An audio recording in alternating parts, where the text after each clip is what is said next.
వెండితెర వైభవం ఛానల్కు స్వాగతం. నట ప్రపూర్ణ టిఎల్ కాంతారావు 1960వ దశకంలో ఎంతో బిజీగా ఉండేవారు. అన్ని రకాల చిత్రాలలోనూ నటించేవారు. జానపద చిత్రాల నాయకునిగా మంచి పేరు గడించారు. 1968లో ఆయన నటించిన 15 సినిమాల్లో 8 జానపదాలే కావడం ప్రాముఖ్యత సంతరించుకుంది. వాటిలో అత్యంత ప్రజాదరణ పొందిన చిత్రం పేదరాశి పెద్దమ్మ కథ. పిఎస్ఆర్ పిక్చర్స్ పతాకంపై పింజల సుబ్బారావు నిర్మించారు. కాంతారావు, కృష్ణకుమారి, రామకృష్ణ, విజయలలిత ముఖ్య నటీనటులు. గిడుతూరి సూర్యం దర్శకుడు. నటి నిర్మల పేదరాశి పెద్దమ్మగా నటించారు. వృద్ధిరాలి పాత్రకు జీవం పోశారు. ఆమె టైటిల్ పాత్రధారిణి. బ్రహ్మచారిణిగా పవిత్ర జీవితం గడిపి పసివాడి కోసం ప్రాణాలర్పించి శివకటాక్షం పొందిన ధన్యజీవి పేదరాశి పెద్దమ్మ. దర్శకుడు గిడుతూరి సూర్యం ఈ కథను అత్యంత రమణీయంగా వెండితెరకెక్కించారు. ఎస్పి కోదండపాణి వీణుల విందైన సంగీతం అందించారు. ఈ చిత్రం ఆర్థిక విజయం సాధించింది. రిపీట్ రన్లో కూడా లాభాలు పండించింది. పులితెరపై ఇప్పటికీ ప్రేక్షకులను అలరిస్తూనే ఉంది.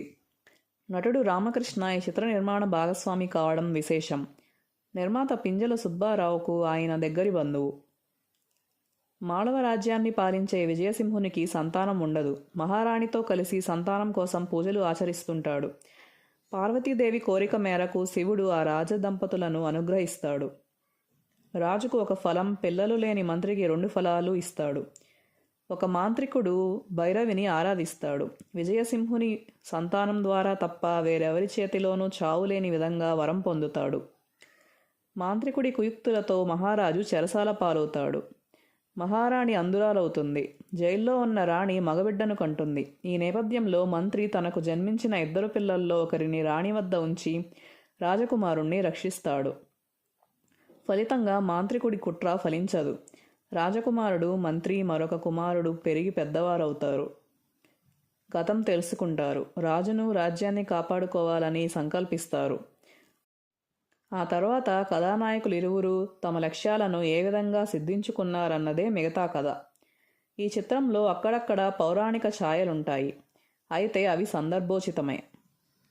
చందమామలో ఉండే వృద్ధురాలి కథగా చిత్రం సాగుతుంది. ఈ చిత్రంలో టిఎల్ కాంతారావు, రామకృష్ణ, కృష్ణకుమారి, నిర్మలమ్మ, ప్రభాకర్ రెడ్డి, రాజనాల, మిక్కిలినేని, రాజసులోచన, విజయలలిత, వల్లూరి బాలకృష్ణ, రామచంద్రరావు, మోదుకూరి సత్యం, జయకృష్ణ, సీతారాం, పొట్టివీరయ్య, సచ్చు, పుష్పకుమారి, శ్రీవిద్య, సుంకరలక్ష్మి, జూనియర్ భానుమతి, ధనశ్రీ, విజయగౌరి, ఉదయలక్ష్మి, యమున, ఏడిద నాగేశ్వరరావు తదితరులు నటించారు. కథ ఎస్ఎం సంతానం. మాటలు చిల్లర భావనారాయణ. ఛాయాగ్రహణం హెచ్ఎస్ వేణు. సంగీతం ఎస్పి కోదండపాణి. పాటలు డాక్టర్ సి నారాయణ రెడ్డి, శ్రీశ్రీ, చిల్లర భావనారాయణ, ఆరుద్ర, కొసరాజు, గోన విజయరత్నం, కూర్పు కందస్వామి. నృత్యం కెఎస్ రెడ్డి. కళ కుదరవల్లి నాగేశ్వరరావు. కేశాలంకరణ వీర్రాజు మరియు సాంబయ్య. గాయని గాయకులు Ghantasala Venkateswara Rao, Mangalampalli Balamuralikrishna, SP Balasubrahmanyam, P Susheela, S Janaki, LR Eswari, Kausalya. నిర్మాత పింజల సుబ్బారావు. స్క్రీన్ ప్లే దర్శకత్వం Giduturi Suryam. Like and subscribe to our channel.